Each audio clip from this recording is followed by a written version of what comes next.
University of Arizona Young Democrats Club here on campus.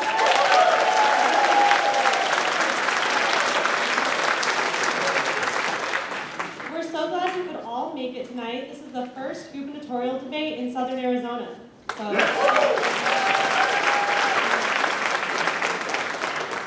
Hello everyone, my name is Carlos Martinez. I am the University of Arizona Young Democrats Director of Campus Affairs.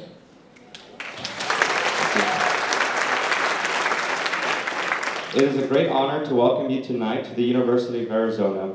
We would like to thank our fantastic co-sponsors, which include National Organization for Women, Tucson Chapter,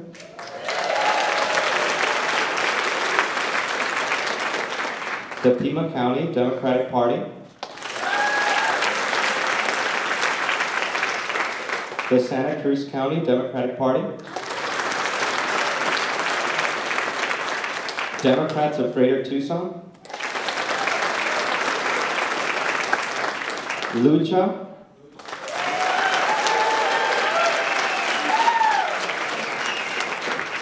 Legislative District 9 and Legislative District 3 Democrats,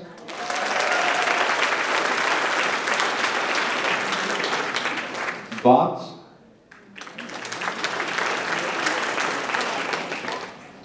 and Young Democrats of Arizona.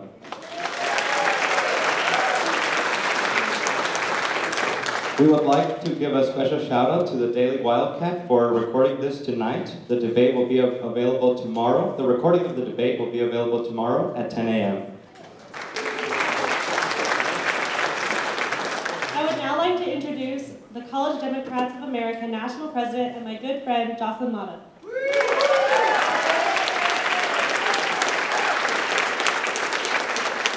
Everyone. So I'm going to be introducing our great candidates today, but before we do that, I do want to give a shout out to all of the important dignitaries and people who are supporting us here in the audience. This is just in no particular order other than what we saw you in, so just bear with me. I'm not trying, and if I forget anyone, because of course we're bound to forget somebody, just let us know after the fact and we'll make sure to highlight you before the debate ends. So we're going to, and one other thing, I love you all, but we're going to institute the DGT one clap rule, so you get one clap after each person and name that I say. So let's do a real quick practice round right now. So one clap, ready? Wonderful, all right, so let's start with candidate for Congressional District 2, Mary Matiella. Pima County Defender, Joel Feinman. Former state legislator, Pat Fleming. President of PALF, Paul Stapleton-Smith. State Legislator Kirsten Engel, candidate for Congressional District 2, Billy Kovacs, Pima County Democratic Party Secretary, Connie DeLarge, U of A Student Body President, Matt Lubisic, Pima County Democratic Party Treasurer, Morgan Abraham, and of course, our wonderful Young Democrats of Arizona President, Sierra Yamanaka. All right, and with that, I'm going to go ahead and introduce our candidates. First, we have Kelly Fryer, CEO of the YWCA of Southern Arizona. If you would like to join us on stage.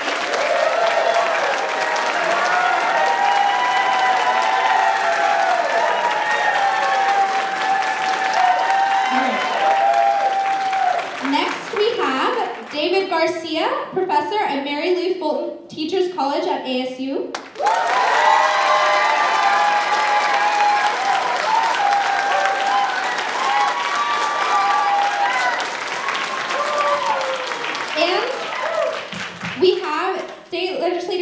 State Senator Steve Farley and Senate Assistant Minority Leader of the Legislature.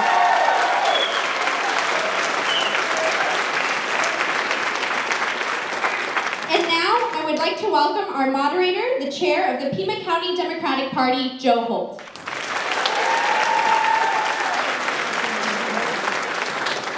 Thank you so much. Good evening, everyone. Good evening, candidates. Please be seated. Thank you. I want to just go over, are we all okay? Oh my goodness. Yeah. He wants to shake things up. He did. That's some excitement right off the bat. Let me just go over a couple of things really quickly and then let's get started, okay? The questions that we're going to be asking our candidates tonight came from the audience, essentially. The format for the debate is set up by the Young Democrats. So I'm doing what I'm told here tonight. And including which microphone I use. I would also like to request that you do not applaud during the debate. This is a very difficult thing to do. We are going to have 3-minute opening statements. We'll have 3-minute closing statements, and there will be 2 minutes for answering the questions. And then there will be the opportunity for a 30-second rebuttal should you need it. Your timekeepers are down here. And Will, you have met him, right? All right, let's get started. We have a few questions. I'd like to get started with policy-related questions, and then we'll be going. Statements? Oh, opening. Oh, yes, of course. Really? You want to do opening statements, right? Yeah, so how about Ms. Fryer? Let's get started with you in your opening statement, and that would be the 3 minutes. Got it. Thank you. I was ready to just follow your lead, Joe. I want to say thanks to the hosts tonight. It is fantastic to be here tonight, and thank you all for showing up. This is a really important election. I'm the CEO of the YWCA here in Southern Arizona, and a couple months ago, one of our best volunteers disappeared. She had come to the United States from Mexico when she was a little girl. She's too old to have qualified for DACA, but she's been going through the process to gain permanent residency. And she took what she thought was going to be her last step in that process. She went across the border to get her paperwork signed. When she got there, she was told that our government wasn't going to approve her request, and that they weren't going to allow her to come back into this country. They told her that she could reapply in 10 years. In the meantime, Elena's American husband and her 12-year-old American son was at home waiting for her to come for dinner. That is why I'm running for governor.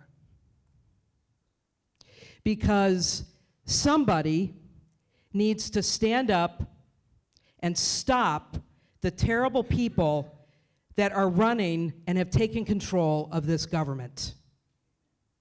Somebody needs to stand up and say no. I'm running because the people that I love and the communities that I care about are in danger. Immigrants. My own kids buried under student loan debt. Children, teachers, queer and trans people, small business owners, people who live out in our rural communities and small towns that I've been visiting on my 10,000-mile road trip over the last 2 months, 7,500 miles so far. People out there feel like they've been forgotten. Even our National Guard, that's being yanked out of their families because our governor, Doug Ducey, is too weak to say no. I'm running because I love my wife. And I don't think this state has any business telling people like us that who we love and how we live is wrong. I'm running because the people and the communities that I care about are in danger, and because somebody needs to say no. I've been at the YWCA, where we have been working to make this state work for everyone, and that's why leaders in this community like Congressman Grijalva and Supervisor Elias, and even human rights activist Isabel Garcia is supporting my campaign. I'm running. Some people have said, you know, you've gotten in late. Well, how do you show up late when you've been doing this work your whole life? As a pastor, as a teacher, and as a CEO, this race is just getting started. Thank you. Thank you so much. Do you want to stand? I am going to ask you during when we're answering questions to not stand, because it'll just go so much better. But for the opening and the closing. I need to stand. I'm a pacer. But you need to be very careful because you could slip there. Said she's going to try to trip me as well. Good evening, folks. My name is David Garcia, and I'm going to be the next governor of Arizona. I'm going to make it happen. I am Arizona's story. I was born and raised here in Arizona. I'm from Mesa. I'm a product of Arizona's public schools. I'm in front of you for a pretty simple reason. My family had a good public school to send me to. Now, I'd like to tell you that I studied hard, and it was an easy path, but it wasn't. Out of a sense of obligation and duty, and because I needed college money, I joined the Army when I was 17. I turned 18 in basic training. I was an 11 Bravo, an infantryman, expert marksman.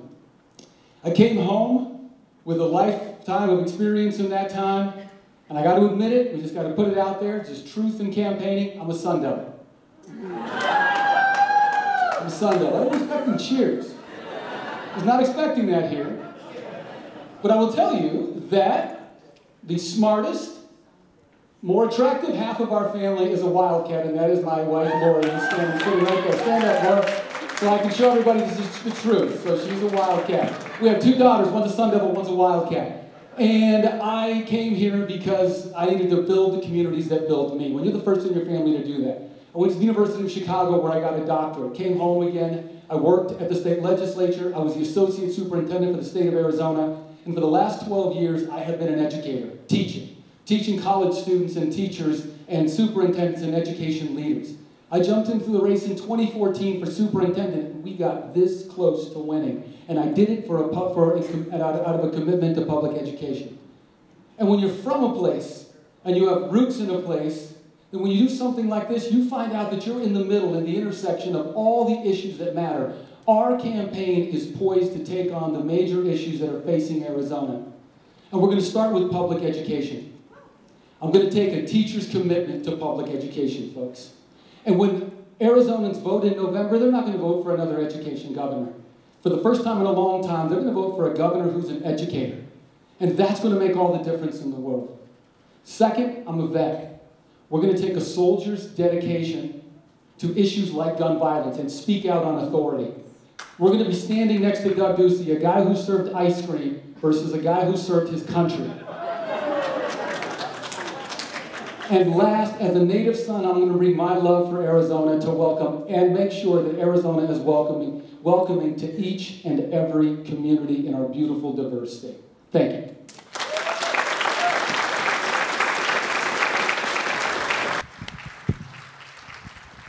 Senator Farley. Is anybody in here ready to change Arizona? That's good, because you came to the right place. Because with your help, one of these 3 candidates will be the next governor of Arizona. That makes me pretty excited. I'd like you to consider me as that candidate you choose, and let me give you a few reasons. Many of you in Tucson may or may not know this, but I've had my own business since 1991, graphic design and public art. And in 1997, I invented a process to put photographs on glazed ceramic tile, and I did those murals downtown on Broadway, just east of downtown, those big black and white photo murals of people walking down the street downtown in the 50s.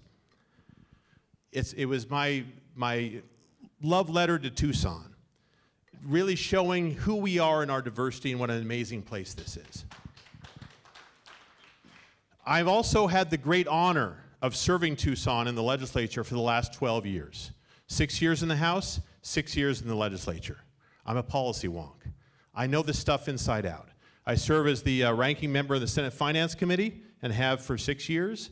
I was the ranking member in the House Ways and Means Committee for 6 years. I'm on the Joint Legislative Budget Committee. I'm on the Appropriations Committee. I know what needs to be fixed and exactly how to fix it and how to govern from day one. Probably the most important thing I've done for almost the last quarter century is I've been a dad. My 2 daughters are adventurous, going out there in the world doing amazing things. They both went to Arizona public schools. My oldest daughter is now living in Brooklyn, having an adventure of her life. My youngest daughter just graduated from Tucson High last May. Go Badgers. And she's now a freshman at Mount Holyoke College in Massachusetts, a great college for young women teaching leadership. In those last 4 years, as a parent, I had a parent's eye view of the devastation wrought upon our public education system by this governor and this legislature, and it must stop. My parents were both public school teachers, so I was born to public school teaching. I understand the value and how hard our teachers work. At Tucson High, they have a third of the computers they need, and the average age of those computers is 12 years old. They have 6 counselors for 3,200 students, and 10% of their classrooms are literally locked away because they're hazardous to inhabit. This is all because this governor and this legislature has refused to fund our public education system, and now our teachers are leaving in droves. 1,000 teachers have left since the beginning of this school year, and there are other states treating us like a farm team, offering $10,000, $20,000, $30,000 signing bonuses to take away our best teachers. The reason my daughters got a great education was because the teachers, they're getting paid 50th in the country. It would take a 7% raise to get to 49th, and I've been calling for a 20% raise for years, and that will happen when I'm governor, and we can't afford to pay for it, because when Governor Ducey says we don't have the money, he's lying, and we'll explain that later. Thank you.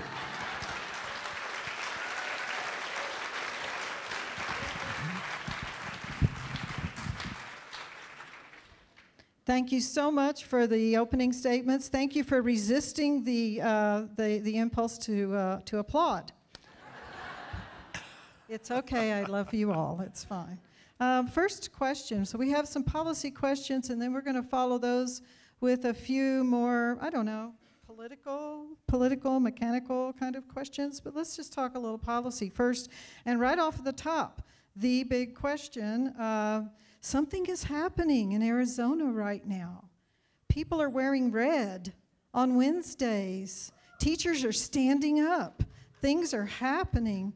The question I have for you, and it's from our audience, what is your solution? What is your vision for the funding deficit, for fixing the funding deficit for public education? We are all passionate about doing this. Now, how do we go about doing it? And so we'll start with Ms. Fryer, and once again, I'd ask you to just remain seated for the questions. You have 2 minutes, and Will. Okay. So this is the question of this election in a lot of ways. Where does the money come from? I keep hearing about how the money is there,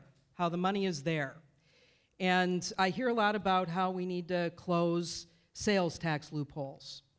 Well, there was a pretty great article, a hard-hitting article in the Arizona Republic last week that debunked almost everything that you've heard so far about how, you know, if we just start charging sales tax on 4-inch pipes, for example, we'll be able to fund our public schools. That's wrong. The fact is that there have been so many tax cuts over the last couple of decades in Arizona, we're missing $4 billion. Where's it going to come from? Here's my plan. We've got to reverse those tax cuts. And I'd like to propose that we do 2 main things. One, we're going to pass a millionaire's tax cut. We're going to increase the maximum income tax bracket for people who make over $1 million a year. We're going to charge a sales property tax on every home in this state that's worth over $1 million. We're going to stop giving scholarships to rich people in this state to send their kids to private school. We're going to pass a millionaire tax. That's going to bring in, based on my estimates, $2 billion. Then we're going to pass a second tax. I don't know what to call it yet. I'm thinking maybe a vacation tax. Because there are a lot of people in this state who own homes here, but they live someplace else. They use our streets, they use our services.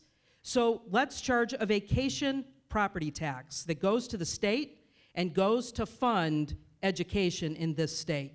We can raise with those 2 taxes $2.7 billion. Now that's not enough, but that's enough to give those teachers that 20% raise. We're gonna do it when I'm governor. Did you want me to repeat the question? I think it's an education question. I think I got this one. You think it is? We got this one. Okay. You've never been asked that before. This is our strength. This is Ducey's weakness. We feel good about this one. Look, folks, we need to end the Koch brothers approach to education, which is playing out here in Arizona. We need to do it. It's very simple. They cut, and then they criticize because our public schools can't improve, and then they look to privatize. And we're going to end that. And we're going to end it and do a couple of things. Teachers, we're going to treat you like professionals. We're going to treat you like professionals. It's two things. One, we're going to pay you like a professional. And to make that happen, it is threefold. It is reversing loopholes and tax cuts that are at the legislature right now. That is the first step. We got to start there. These are one-to-one relationships. They go back to lobbyists and legislators that we've got to look at. Number two, we need to end our fascination with tax credits in Arizona that are inequitable. Rich schools get more than poor schools. Money should not be exiting from private schools. We've got to end it. And third, my plan is a tax on the top 1% of Arizona so that we have a less regressive tax structure. Right now, we're one of the most regressive in the country, and we have a sensible tax policy. But second, teachers, we are going to let you teach. We're going to roll back and cut back on our fascination with standardized testing, folks. That's what we're going to do. Teachers, you're clapping because you know what you're going to get to do? You're going to get to teach. You're going to get to teach real-world outcomes instead of multiple-choice questions. There are no multiple choices in life. And the more we prepare students for multiple-choice questions, the less prepared they are for life after high school. And so when folks turn and say, how's this money working? We're going to see creative, young people joy back in the classroom in a way that reminds them over and over again that the investments they're making in education are paying off today, and they're going to continue to pay off in the future. Thank you. Thank you. It's unfortunate that Ms. Fryer mentioned that article in the Republic. I read it also. It was a column written by the Republic's conservative columnist, a guy named Bob Robb, who's always been an apologist for Doug Ducey. And not surprisingly, his facts are wrong. I've served in the Senate Finance Committee and the House Ways and Means Committee for all my 12 years there. And I was horrified when I first came to the legislature to see what's happening. We spend about $9.5 billion every year on everything we spend on as a state. That's our budget. We also give away $13.7 billion a year in corporate sales tax loopholes alone. If you buy a 3-inch pipe at the hardware store, you pay sales tax on it, as you should. If you buy a 4-inch pipe, you don't. Now, it doesn't make any sense unless you're a corporation that buys a lot of 4-inch pipe in Arizona. Funny thing is, there is one. It's a Nevada corporation called Southwest Gas. And every month, we pay them money out of our bill, and they go down to the legislature, and they have a lobbyist to get themselves more breaks. That break's in place since the 70s. There are 330 other loopholes just like that. If we could eliminate $3 billion worth of these loopholes, just $3 billion, not the whole $13.7 billion, we could lower our overall sales tax rate by a full % while increasing education spending by $2 billion a year, and a 20% teacher raise to all classified employees in schools would be $750 million a year. We have the money to invest in ourselves. We've chosen to give it away, and that will end when I am governor. And I know how to do it because even the Tea Party doesn't like this stuff. That's what gives me the hope. I have worked across the aisle consistently, and I had a bill last year that would force review of all 331 of these corporate sales tax loopholes at least once every 10 years, and it got a 28-2 vote out of the state Senate, which is more than the 2/3 majority needed to increase revenues. We have the opportunity to be able to do this. We just need a governor who shows the leadership and the knowledge of the process and the people in the legislature to be able to make this happen, and it's within reach. We're going to get this done. Thank you. Thank you very much. And we, all three of you will have the opportunity for a rebuttal here, and we'll begin with Ms. Fryer, and that's going to be 30 seconds. I couldn't agree more with Dr. Garcia that we need to treat our teachers like professionals, and I think that starts with telling them the truth. And the truth is that those private vouchers, those scholarships for private schools, that's $90 million. That doesn't even come close to what we need to be able to fund our schools and give teachers the raise that they deserve. And all of those tax loopholes, they're just really sales tax exemptions. And it includes exemptions on things like food and medicine. There is not enough money just by tweaking the tax code. I'm willing to say we need to raise taxes on the richest people in this state in order to do what we need to do for education.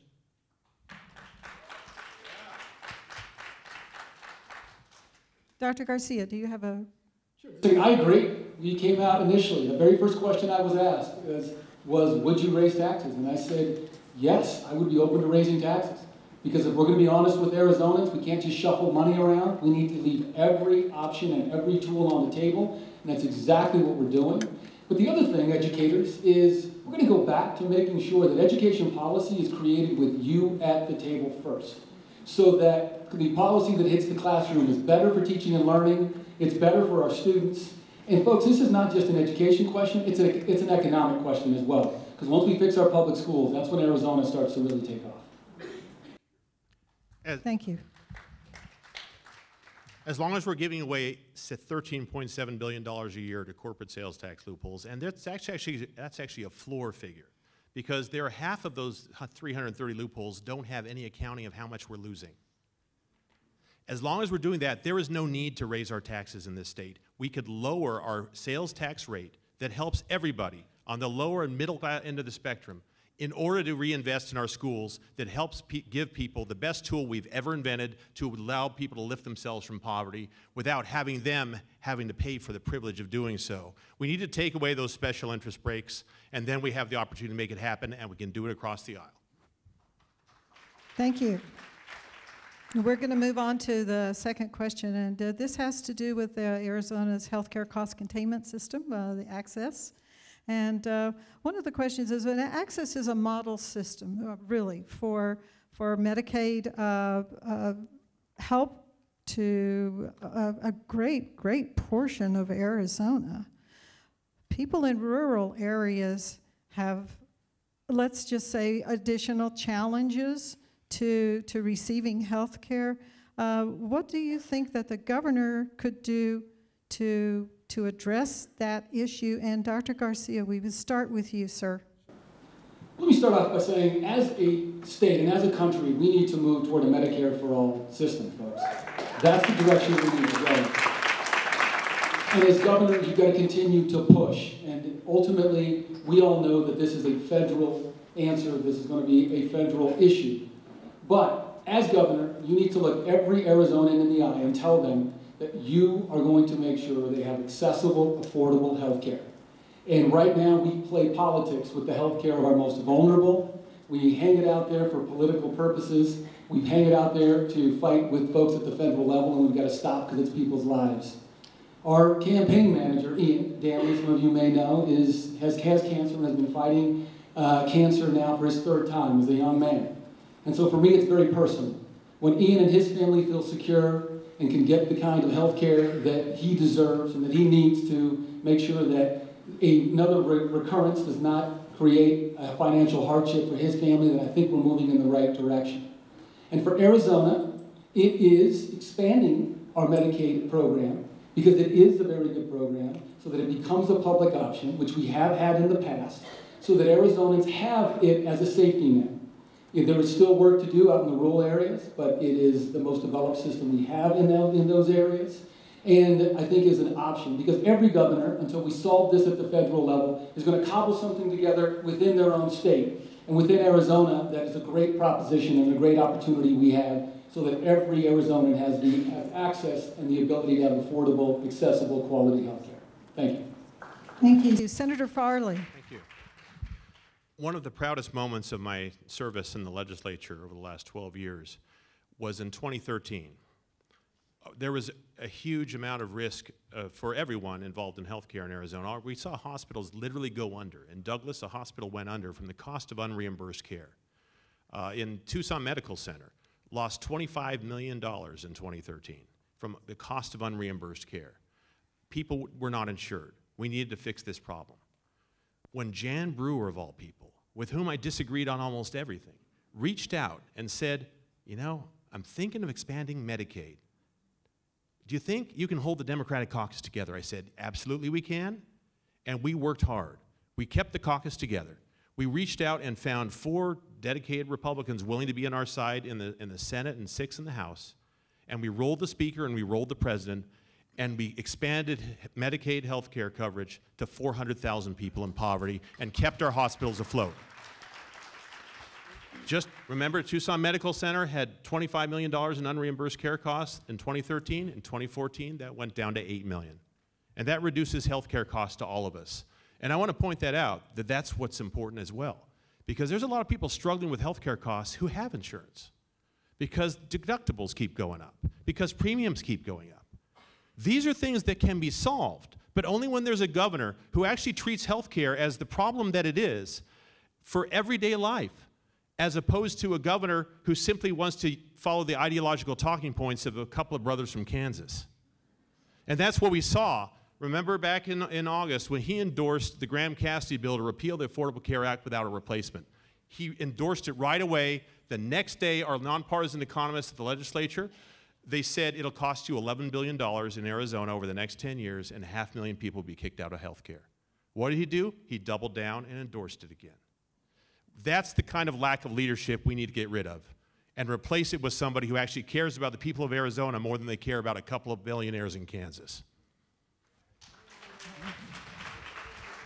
Ms. Fryer. I'm so glad that, that this particular question was asked, and it's a little bit of a surprise, and I'm really glad that it was. And for the most part, I actually agree with Dr. Garcia that we need to figure out how to make our federal government provide universal health care. I don't agree that we have to wait for the federal government to fix that problem for us. There are a number of states in this country that are asking the same question. I'd like to form a governor's health care task force to look together at what our states can do to make universal health care a reality for our states without waiting for the federal government. But really, I think what this question raises is something even beyond access and Medicaid, and that is what's happening in our rural communities. I'm on a 10,000-mile road trip around the state of Arizona. I've put 7,500 miles on my little Prius in the last 2 months.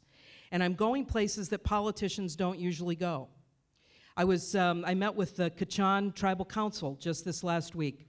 And you want to know what they said to me when I asked them, what advice do you have for me when I'm elected governor? They said, don't forget about us. One of my very first stops was to Ajo, where I met with an 75, 80-year-old man named Jose, who's lived his whole life in that little town. And after describing to me the variety of challenges facing rural communities today, Jose said, Kelly, I feel like the state of Arizona has abandoned us. So I'll tell you what I'm going to do. Tana, my wife Tana, and by the way, my wife Tana and my daughter Emma are both here, and they're on this trip with me. Would you just say hello to them, because they're amazing. Wave. My wife Tana and I are in the market for an RV. And we're going to use that RV because I thought it was going to be 10,000 miles. By now, it looks like it's going to be more like 30,000 before this election is done. When I'm elected governor, I'm going to slap a sign on the side of that RV, and it's going to become the mobile governor's office. And I'm going to hold office hours in places like Ajo and Yuma and Kingman and Clifton and all around this state where people feel like they've been forgotten. I want them to know they're not. Thank you. Thank you, Ms. Fryer. Is there any desire for a rebuttal here? No? All right, then. There is a request from audio recording that Dr. Garcia and I switch microphones. Don't ask, just switch. Okay. This one's a little louder. Thank you, sir. All right, for the third question, and we'll begin with Senator Farley on this question. It has to do with the very, very unfortunate and a very disturbing issue of gun violence in our schools. And we know that the incumbent has made a proposal about reducing or addressing at least gun violence in our schools. What is your plan? What is your vision for how to do this, and what can the governor actually do in Arizona? Thank you. This is a very deeply personal issue for me, as it is for many of us in Tucson, for whom January 8th is a date that will never leave us. That Safeway's in the middle of my district. I am in Gabby Gifford's former seat. She's a friend. Ron Barber's a friend. Pam Simon's a friend. Gabe Zimmerman was a very good friend of mine. That day, I was taking my family on a trip to the Karcher Caverns when my campaign manager from 2010, Daniel Hernandez, I gave him his first job as my campaign manager then. He called me from the ambulance and said, Gabby's been shot. I'm with her now. Find Mark, find her mom, bring her to the hospital and get there. So I turned around immediately. I got her mom, her husband. We went to the hospital, my daughters as well. We went into a small room in the emergency room. For the first hour we were there, we didn't know anything that was going on. Gabby's mom was there, Ron Barber's family. I'll never forget my daughter Gigi, who was 10 years old at the time. She knew exactly what to do when none of the rest of us did. She got down on her knees in front of Gabby's mom, took her hand, and stared into her eyes. She knew what to do. Later, the session started that Monday. That was a Saturday. It was a very emotional start to session. But within 2 weeks, I'd worked with Gabe Zimmerman's parents and his widow to come up with a bill that would reduce magazine size limitation. The killer in Tucson had been subdued when he paused to reload, but he had 33 bullets in his magazine. Reducing it to 10 seemed to make sense. After all, Barry Goldwater said, if you couldn't shoot a deer with one bullet, you ain't worth a damn anyway. The bill was never heard. And none of my bills have been heard over the years, including my universal background checks bills, which I have this year. That's the way it has been in the legislature, and Governor Ducey has been a part of that problem. He has signed bills just to liberalize gun laws. He signed bills to allow you to bring guns into bars and to allow guns to go up to the chain link fence of a schoolyard. Last year he did that. I don't trust this governor to take care of my children. That's why we need a new governor.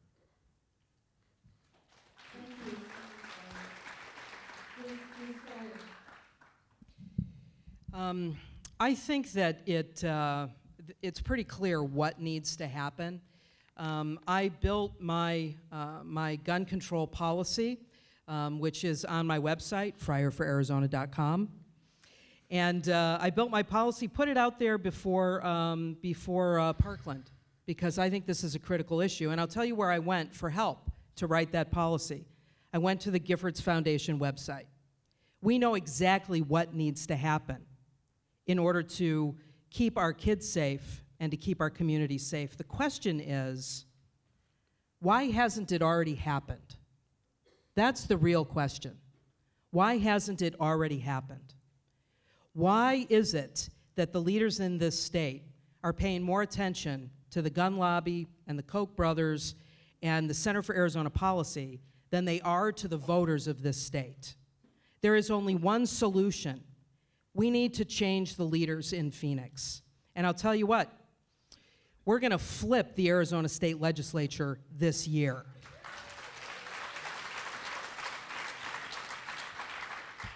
And I'll tell you why. It's not going to be because we've outraised Doug Ducey. That's impossible. The Koch brothers have more money than God. We're gonna win this election this year because we have captured the imagination of people around this state, and we have spoken to their hearts, and we have helped them come together around a shared vision for what it means to be Arizonans. And I'll tell you what else. When this state elects in its Democratic primary an openly gay, nonprofit CEO, former pastor from Bisbee, Arizona, it is going to so electrify the progressive movement in this state and all across this country. We're not just going to take the governor's office in November, we're going to take the legislature, and we'll have the gun laws we need. I'm going to start by thanking all the young people for putting this question on the debate today. It's the reason it's here, is because so many young people have stepped up and made this an issue. So thank you very much to all of you young people for doing that. I'm a former infantryman, expert marksman. I know exactly what military-style weapons were designed to do. They were designed to kill as many people as possible, as quickly as possible. And they have no place on our streets, folks. They have no place at all. If you want to carry one, join the Army, and they'll issue you one if you can get through basic training. Look, to me, this is an issue that we know what we need to do, but we need somebody who can speak on authority on this issue.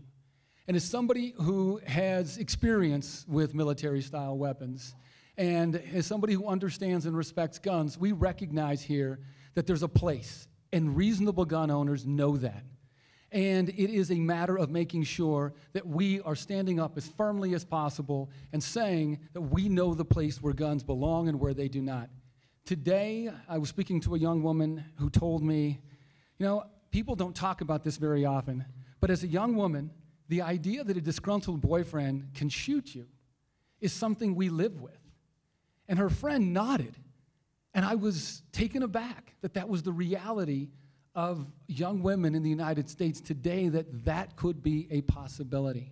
And so to solve this, we need to ban military-style weapons. We need to make sure we have comprehensive universal background checks. We know when folks are most susceptible to use weapons for purposes they're not intended to use, and to make sure that we've got waiting periods and periods with respect to restraining orders when folks are going to use them. And it is those policies. And last, it is not about putting more officers on campuses, folks. That is only going to increase the school-to-prison pipeline. It is about more counselors. It's about more social workers. It's about more opportunities for young people. Thank you. Thank you very much. Let's switch gears. Can we have a rebuttal? Let's talk about some... Can we have a rebuttal? No, would you like a rebuttal? I would. Absolutely, yes. And that means all three of you have a rebuttal in this trial. I am, yeah, I'm sorry? Steve started. I didn't start the fire. You okay, Steve?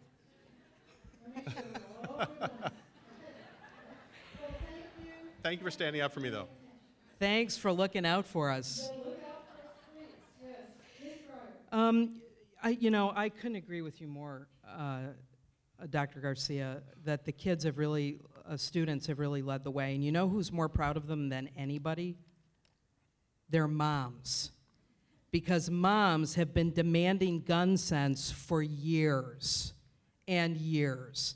And I can't wait to stand on a debate stage with Doug Ducey and have him look me in the eye and tell me as a mom that we need more guns, not less, in our schools. He doesn't have a prayer. I'll just add a little bit of detail. Governor Ducey says he's just doing a school safety plan. And it's horrifying what has happened in our schools. But we have a gun violence problem everywhere. And one of the things I wanted to point out was in the 37 days after the shootings in Florida, 73 American teenagers were killed by guns out of school.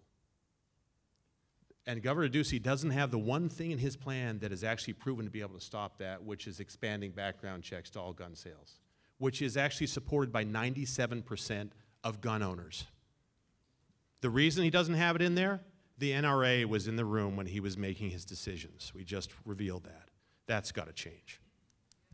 All right, thank you. Thank you very much. Now that the rebuttal is done, we will switch gears, and the moderator actually has a question that at this point that she would like to toss out there, and it's somewhat hypothetical. If you were governor today, you would be dealing with a Republican-controlled legislature. This is not going to be the case next year. Good job, good job. That's right. So we don't have to worry about next year, but this is an important question, I believe, anyway, for all three of you, and we'll start with Ms. Breyer, which is that, what would be your approach? How would a Democratic governor handle a Republican-controlled legislature? And how would you do that? Thank you. I reject the question. I reject the question because I refuse to accept that it is impossible for us to flip that legislature this year. We have to, and we will. So I reject the question. Now, let's just say There's some other dimension that happens that we get sucked into, and I'm governor, and there's a Republican legislature. Not going to happen in a million years, but let's just say, here's what I'm going to do. You know all those moms that have been protesting? All those students that have been protesting? All those women that have been marching? We're gonna put every bus company in this state give them the best business they've ever had, because we are gonna bombard that Arizona State Legislature with protests and marches, and I will be right there with you. I'll bring my sleeping bag, my tent. I will camp out on the front lawn of that legislature, because they work for us. They work for us, and we need to make them do what we want them to do, not what the Koch brothers want them to do. So let's just say, in some imaginary universe,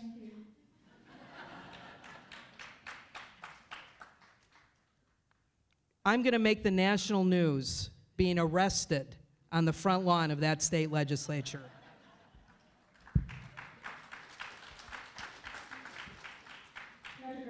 I agree, Joe. You have to reject that question, because it's not going to happen. I understand, but we're out there. We see what's going on. We see the activism, but it's only going to happen, folks, if we increase voter turnout. It's only going to happen if we get people out to vote. That's the only way it's going to happen. Actually, let me be more specific. It's only going to happen when we change the electorate in Arizona. That's when it's going to happen. The electorate in Arizona, when this happens, needs to be younger and more diverse. That is our future. And not only is that our future, that is our campaign, folks. That's when things change. For me personally, I am proud to have the endorsement of a supermajority of our elected state Democrats, Democrats, senators and representatives who have endorsed my campaign. Big reason why, because they know we can drive turnout and make this a reality. But to answer your question a little bit, we have a model. This is not a hypothetical. How many of you remember Janet Napolitano? Was not hypothetical for her. She had a Republican legislature, and she did something. She took leadership. The governor sets the direction, folks. And I saw that when bills went up to Napolitano and she vetoed them, and the legislatures may do it, and eventually they came on board. Kicking and screaming, they did, and that's exactly the model. Prior to Napolitano, did we have full-day kindergarten? No. She came on board, was not a legislative priority, and then we had it, to the benefit of so many young students who had finally got the benefit of early education. And so it's not a hypothetical. We've had a strong leader that has done it once, and when I win, we're going to have a strong leader that's going to do it again. Thank you. Also, Senator Farley, are you also going to be rejecting the questions? Well, for the last 3 cycles, I've led efforts to elect more Democrats to the state Senate, and we've taken it during that time from 21-9 to 17-13. So I know how to elect Democrats to the state Senate. I believe we will take the state Senate this time. I think we're going to come close in the House, but because of the top two structure we have, that makes it more difficult in the House. But either way, you need a 2/3 majority to pass increases in revenues. So even if we have a Republican majority, or Democratic majority, we're going to need to work with Republicans. One of the ways I've kept myself sane over the last 12 years in the legislature is I try to find people I think I disagree with the most and figure out what we might have in common and figure out something we can work together on. There's a guy named David Farnsworth, very conservative Tea Party senator from East Mesa. Yeah, I disagree with him on almost everything. But when he first came into office, I talked with him and I threw something by him. Right now, I told him, if you grow a tomato in your school garden and slice that tomato in the school cafeteria, you're committing a crime. Now, that didn't make any sense to me, some sort of public health bureaucratic thing. It didn't make sense to him either. So we had some stakeholder meetings, some legislation, and now if you slice that tomato in the cafeteria, you're not going to jail.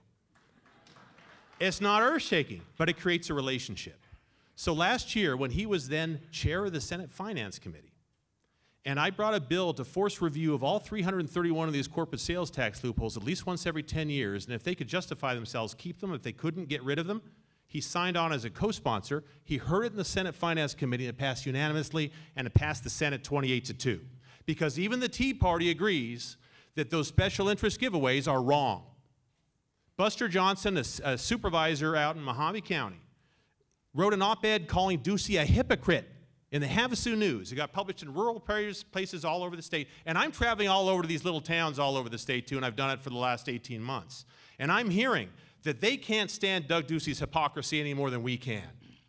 So we have an opportunity actually here, not just to win, but to heal our democracy and work together in a consensus to be able to bring our state forward, because Republicans are sick and tired of a couple of billionaires from Kansas running our state just like we are.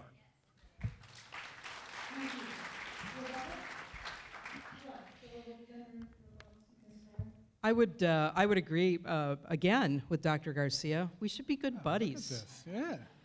I agree that the trick here, that the answer here is turnout in our electorate. That's absolutely right. But you know what? Democrats have been saying that for years, and it's turned out to be wishful thinking. And I'll tell you why. Because when I'm in places like Clifton and Globe and up in Peach Springs on the Hualapai Reservation, you know what I'm hearing? We've never seen a candidate before for governor.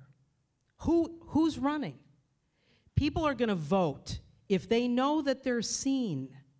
They're going to vote if they know that there's somebody who's paying attention to them, who's actually sitting down and listening to them, and who will be there for them even after the election.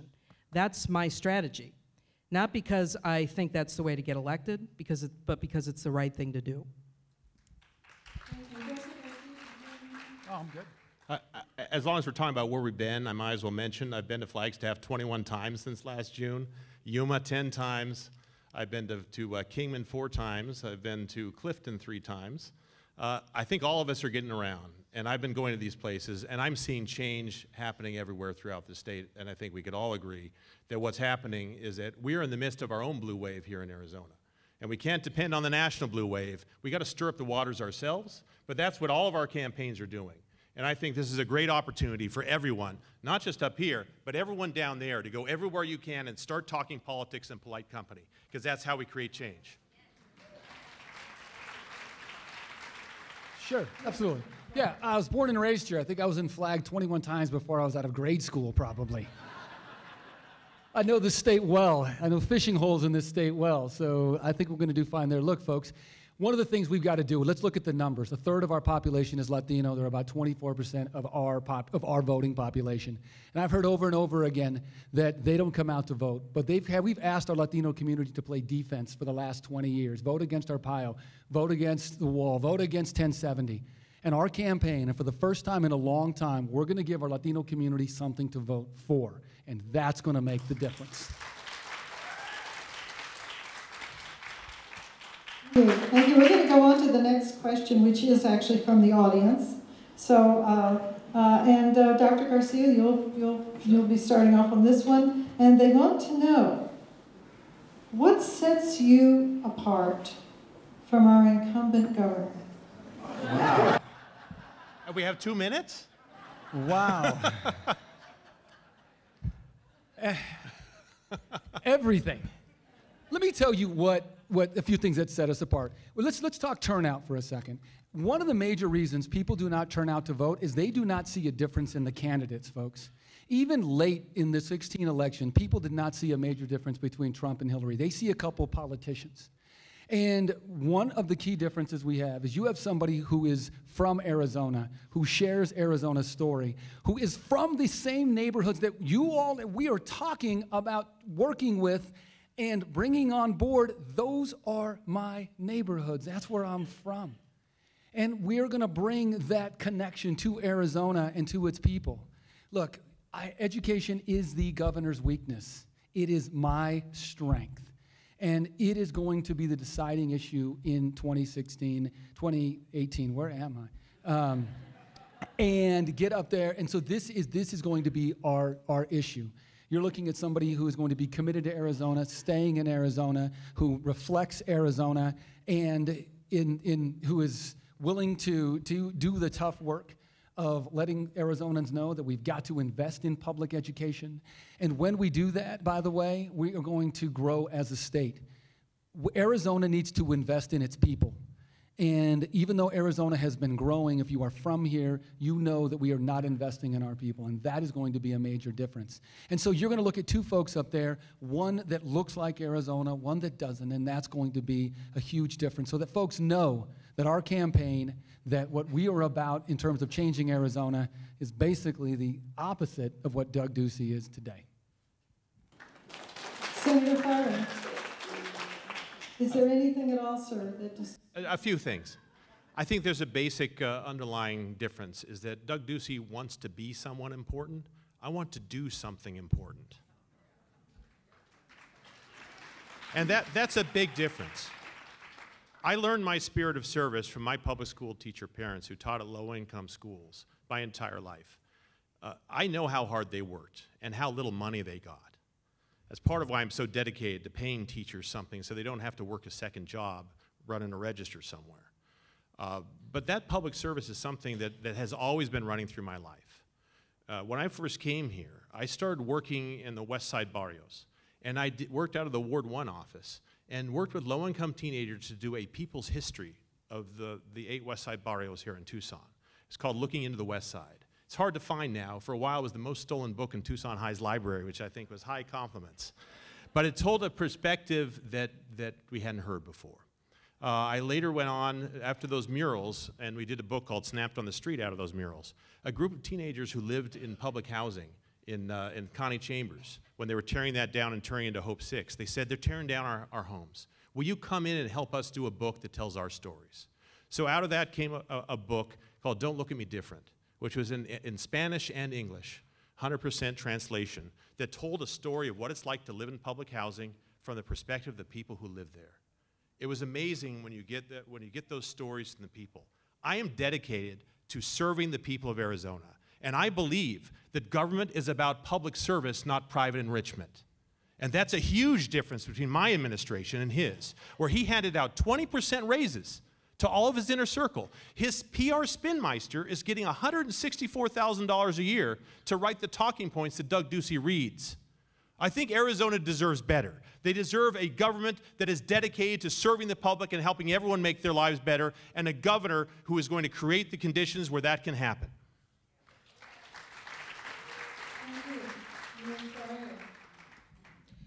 So I've spent my entire career, fighting for progressive causes and leading and transforming organizations, helping people come together around a shared set of values and purpose to make a difference in their community. Yes, I'm a CEO. That's what I do. Doug Ducey's a CEO. He managed to crush the people in his business, and he's bankrupting the state of Arizona. How's that for a difference? But I'll tell you what, you know, in my work at the YWCA, I've helped start programs that have made a difference in thousands of women's lives and families' lives. This is difference number 2. I don't think my friend Ceci will mind if I talk about her here, because I'm going to give a plug for her business, Dish for Dosha. Ceci is a single mom, a cancer survivor, an immigrant. She started a juicing business, making raw juice, and to heal her own body, and started selling it. Maybe some of you, have any of you Ceci's clients? Yes, I knew it.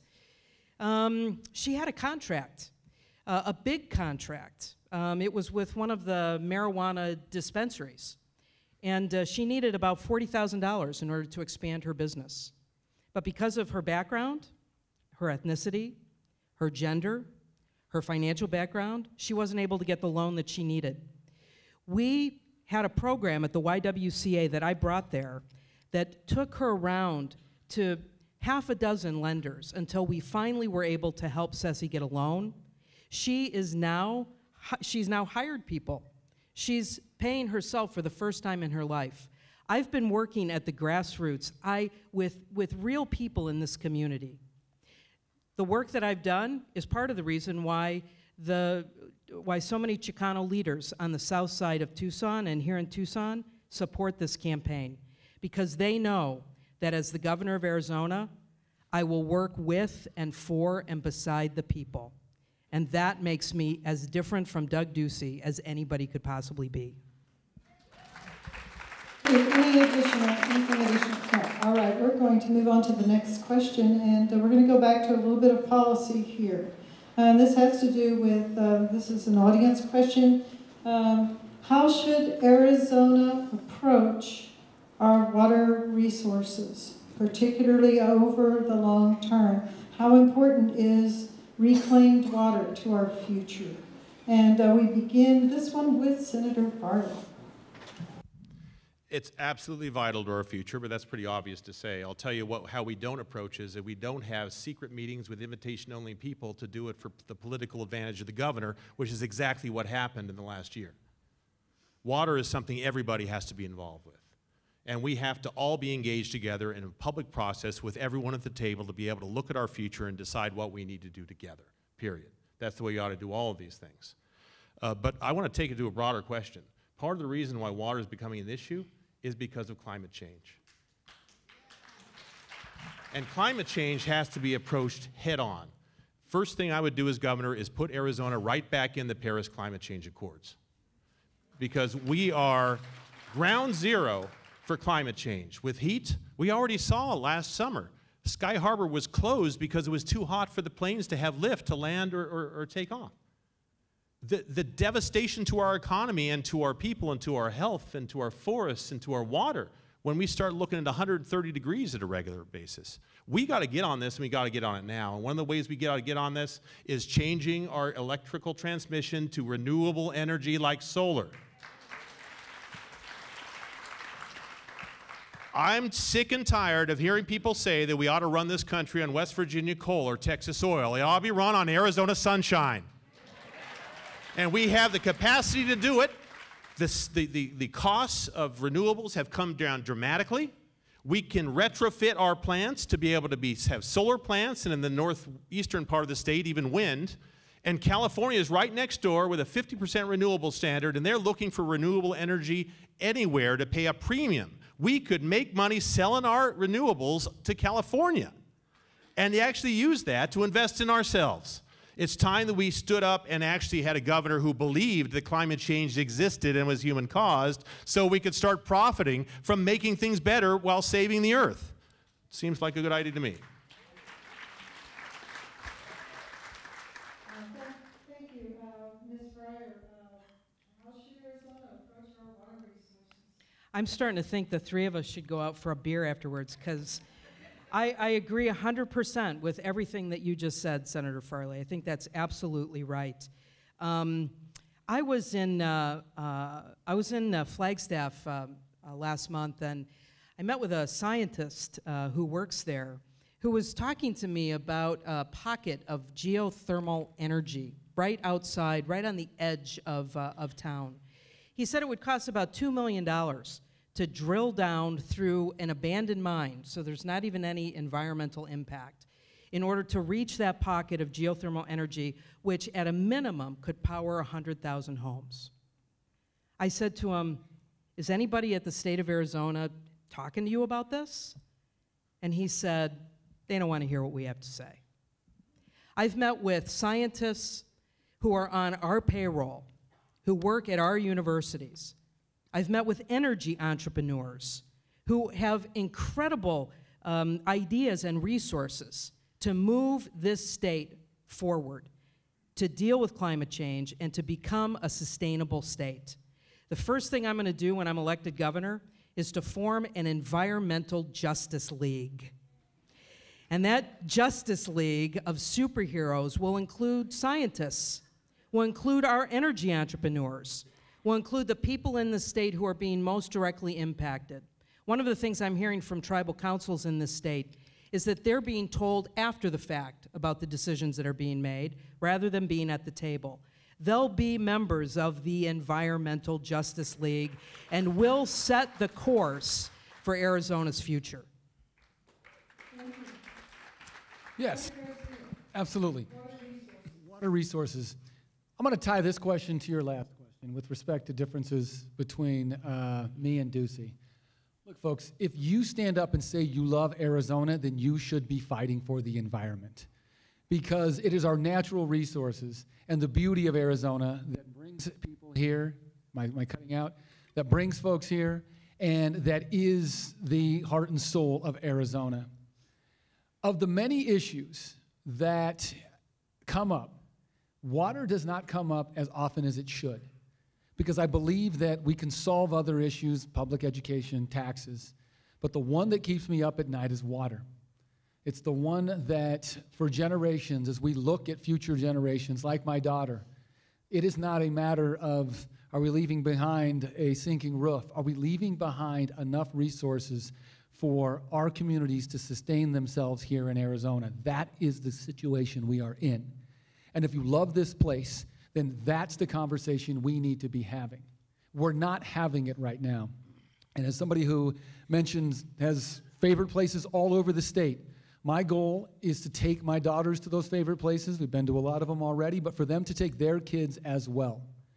And for me, there is no reason why Arizona should not be #1 in the country in solar.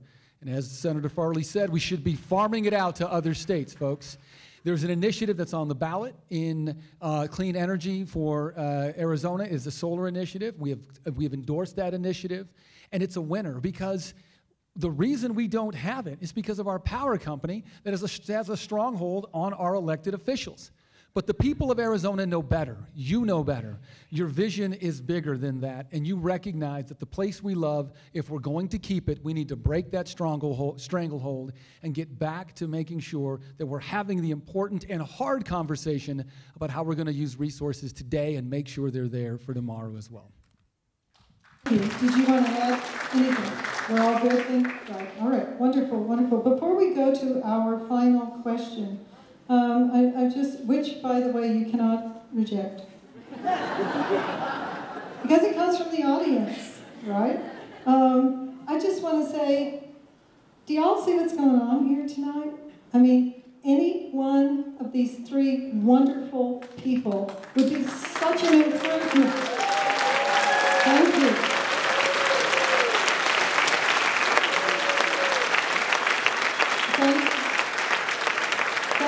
Thank you all for running, and I'm really just buttering you up so that you do answer the final question. And we will begin with Ms. Fryer on this one. 2-part question. If you do not win the primary, no, I told you, you cannot. If you do not win the primary, do you pledge to support the candidate who does? Part 1.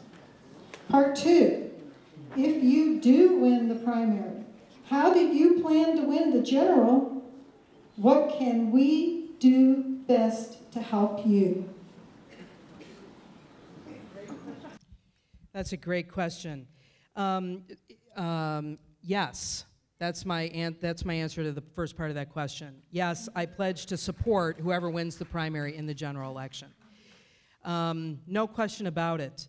I got into this race after watching it unfold all throughout 2017. I stood on the stage at the Tucson Women's March and spoke that day at the first march. And I can remember looking out at the faces in the crowd and thinking, after 2 months of feeling like the sky had fallen in, looking out at that crowd and thinking, holy trees. I don't know. We can actually do this. We can actually do this. And knowing how important this governor's election is this year, people started talking to me right after that march, encouraging me to think about running. But I watched the campaign, and at first I was excited, but I'm just going to be honest. With all due respect, I did not hear the kinds of issues that I care about and so many of us care about being talked about in this campaign. I didn't hear people talking about mass incarceration and the structural racism in our criminal justice system. I didn't hear people talking about immigration at that point or about gun control at that point. So I got into the race because I thought there are issues that need to be deserved and need to be heard, and every voice needs to be heard. I've already started changing the conversation. There are more robust policies coming out, and there are more issues being talked about. So it's not that I don't think these guys are, like I want to go out and drink a beer with them, yes, I'll support them if I'm not the nominee, because I believe that we have the best platform as Democrats to win that general election. People in the state are hungry and they're ready for the kind of change that we bring. That's how we win, because we speak the truth. Thank you. So, Dr. Garcia, do you pledge to support, and what will you do to win the general? I feel like I'm getting married, but I do. I do. Look, folks, first and foremost, we need to win. If we don't win, this has been wonderful sitting up here with these two great folks and meeting you, but we don't get a chance to govern. We don't get a chance to impact the kind of change that we would all like to see. And I'm in this, and we got into this first, not because we saw big crowds, not because we looked around and said, you know, I think this is the next step for me, because my motto as an infantryman is pretty straightforward. The infantrymen, the people that I respected, they went first. And they didn't look around to see if there were poles behind them. They didn't look around to see if what was happening. They went in and walked into danger first. Those are the men that I respected most when I was in the military.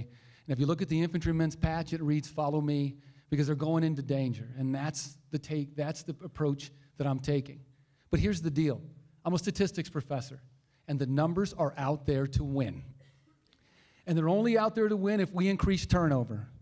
And the biggest issues we've got to face in Arizona, and I'll say it again, folks, Arizona is going to change, and it's going to change for a long time when our electorate is younger and more diverse. That is the path. That is the numbers. And our campaign is young and diverse. We are focused clearly, unabashedly toward the future of Arizona. We are focused there because when we flip this state, we are not turning back for a long, long time. And so I'm very proud to have that future on our campaign, to win this, to stay here, to build here the community that built me, and make sure that when we flip Arizona blue, like I mentioned, we're not coming back for a long, long time, folks.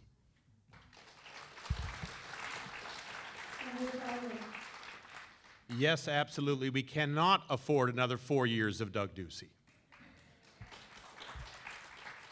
And the second question is easy to answer because I've been running a general election campaign since I first got into this thing and before. I'm running against Doug Ducey. I'm not running against these guys. We have to all run against Doug Ducey, and I've been running against Doug Ducey since he was first sworn in, because I was there and I had the displeasure of listening to his first State of the State live. And when he announced in his first budget that he would cut JTED programs, career and technical education programs, by $30 million, putting it into a death spiral, even though JTED programs are some of the most successful programs we have ever had in the state of Arizona in public education, where graduation rates go from 78% to 98% when a kid just takes one course. And then you take it and kill it. Oh, I was running against that guy from the beginning. And actually in the off session, I worked with Republican business leaders, I worked with Republican legislators, and we got a 90-0 vote the next year to force him to restore JTED. And even then, he only restored $28 million and put strings on it. And you know what he did at the end of the year? He bragged that he was the governor who invested $28 million into JTED. And he's doing the same thing. Is that kind of cynicism that the people of Arizona are sick of. And we can win this thing in November. And believe me, serving 12 years in that legislature in the minority, that puts some fire in your belly, in case you noticed tonight. I have the energy to do this 24/7 for the next 7 months, and I've been doing it since Trump was elected. We are going to win this.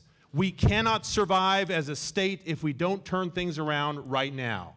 So I'm embracing a both-and strategy. We are going to bring new voters in. We are working with community groups that are now registering voters door to door, younger voters, Latino voters. We're getting this done. But we're also embracing those voters who have voted in the past. Everybody. In November 2014, people who were 65 and older voted at 85%. We're going to get them voting, and they're voting for us as well. So we're going to win this thing, and with your help, we will get it done.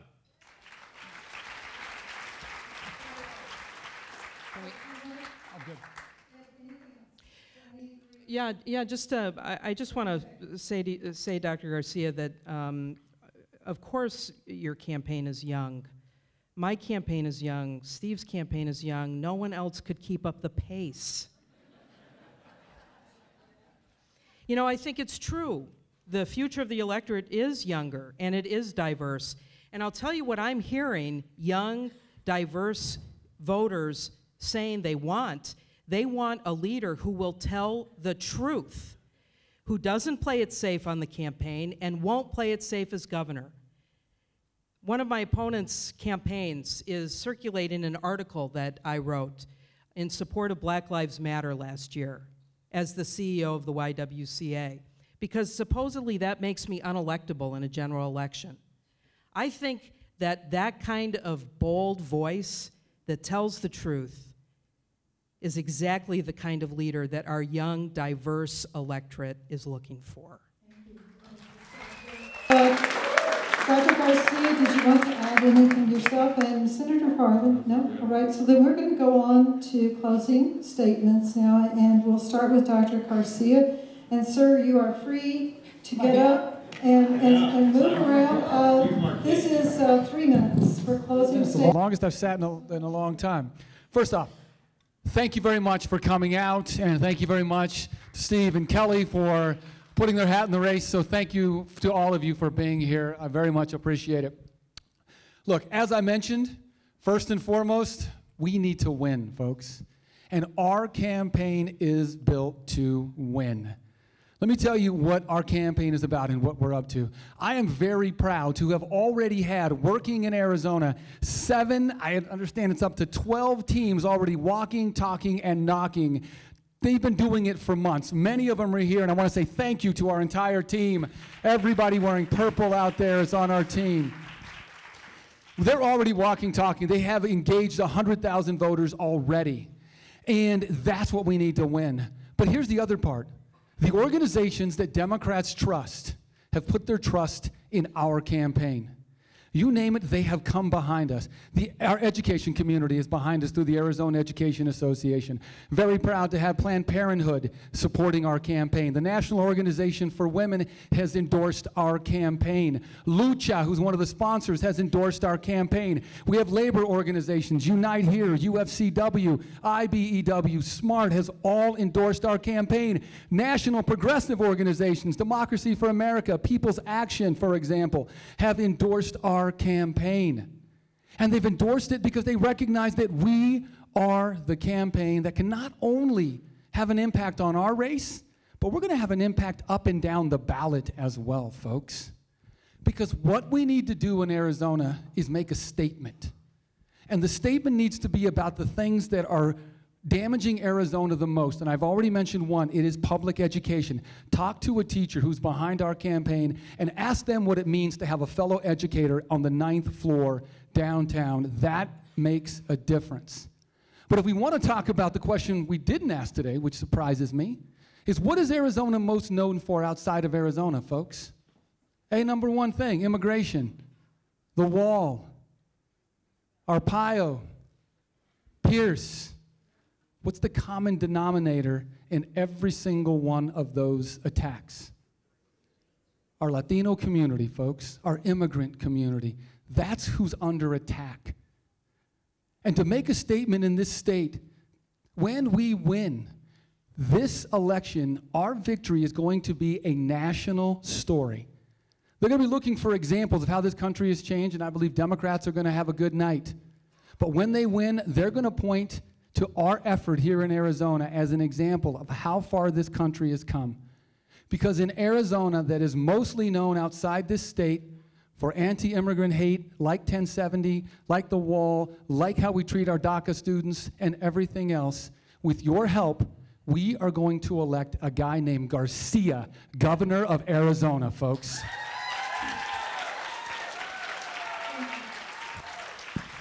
Stop.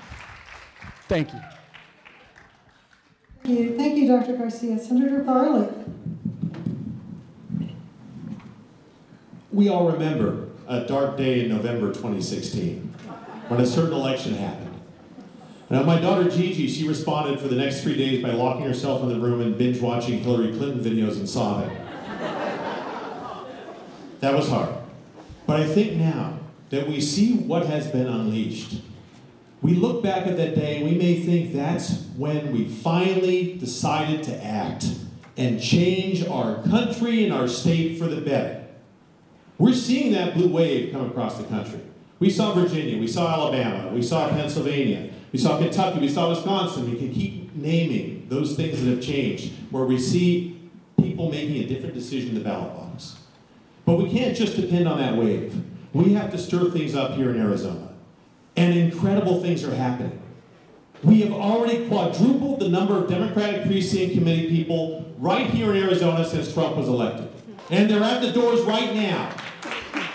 They're talking to people and saying, they're creating relationships. And that's what we need to do. And they're reaching out and getting Democrats to vote, but they're also talking to moderate Republicans. They're talking to independents. And we're seeing people change their minds. We can get this done, but we all have to work together to make it happen. But most importantly, we need to win. I'm the only candidate on the Democratic side who has ever won an election, and I've won 6 in a row. I know how to win. I'm the only candidate on the Democratic side who has ever been an elected official. I know the policy, the processes, and the people inside out, so I know how to govern from day one. Because not only do we need to win, we need to govern and roll back all the damage that this guy and this legislature has done to our state. We can get this done, but we have to work together and make it happen.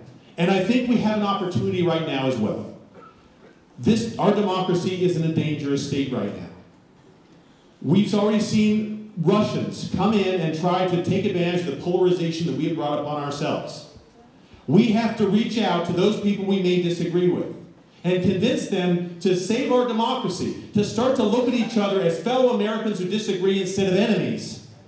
We can unite together and create change and stand up and say, we don't need a reality show star, we need a grown-up in the room, someone to just solve problems creatively. This is our opportunity, but I can't do it without you. So I'm asking you all, work for one of these people. You don't even have to work for me, I just beg you. Work for somebody other than Ducey for governor. And we will get this done together. You can't sit on the sidelines anymore. You can't sit on the sidelines. This is the future of our state, the future of our country, and you have an opportunity right now to make that happen. Thank you for coming here tonight. Go out there and convert people. Thank you, Senator Farley. Ms. Farley. I really want to thank the organizers of this event tonight. I've been calling for these kinds of debates. I think a contested primary is good. It's good for the party, it's good for the state. The last time we had a contested gubernatorial primary as Democrats was 2002, and you know who got elected then? Janet Napolitano. It's also the last time that we elected. That's also the last Democratic governor we elected. So let's have more of these. Let's have them all over the state. So, you know, when I was 12 years old, my dad died. And it didn't take any time at all for my neighbors to show up on my doorstep and in my house with bags of groceries. I expected the groceries to be the kind of food that I was used to eating, the delicious food I was used to eating when I would go next door and hang out with my friends, Bertha and Ruben. But when I looked in the bags, there weren't delicious tortillas handmade by their nana. There was Wonder Bread, and bologna, and cans of cream corn. The kind of food that they thought white people would like.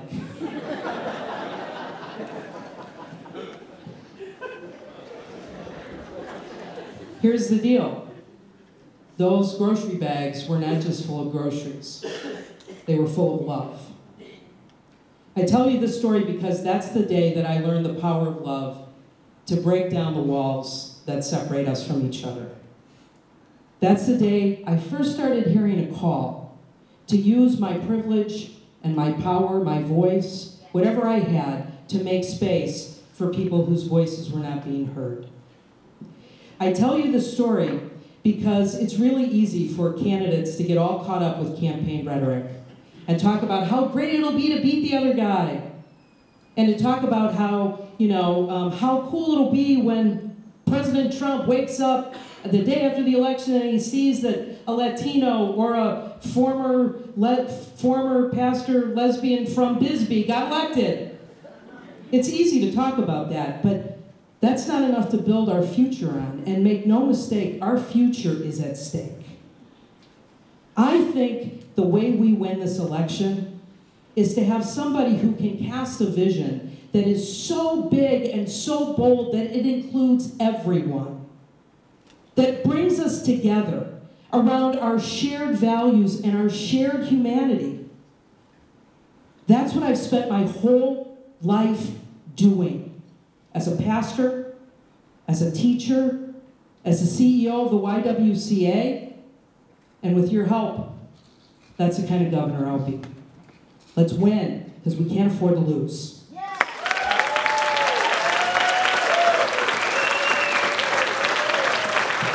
Thank you very much. Thank you. And let's bring some young Democrats up here to the panel.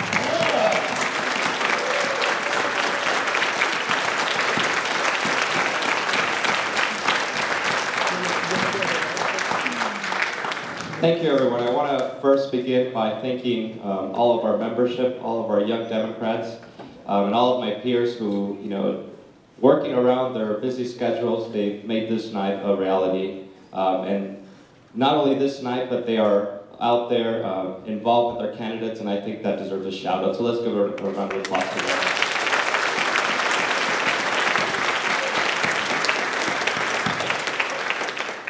Next, I want to thank Adrian and UATV for setting up the AV and making sure that citizens across Arizona who aren't here today can access this debate tomorrow so they can listen to the policies that are important for all of us as Arizonans. So let's give them a round of applause too.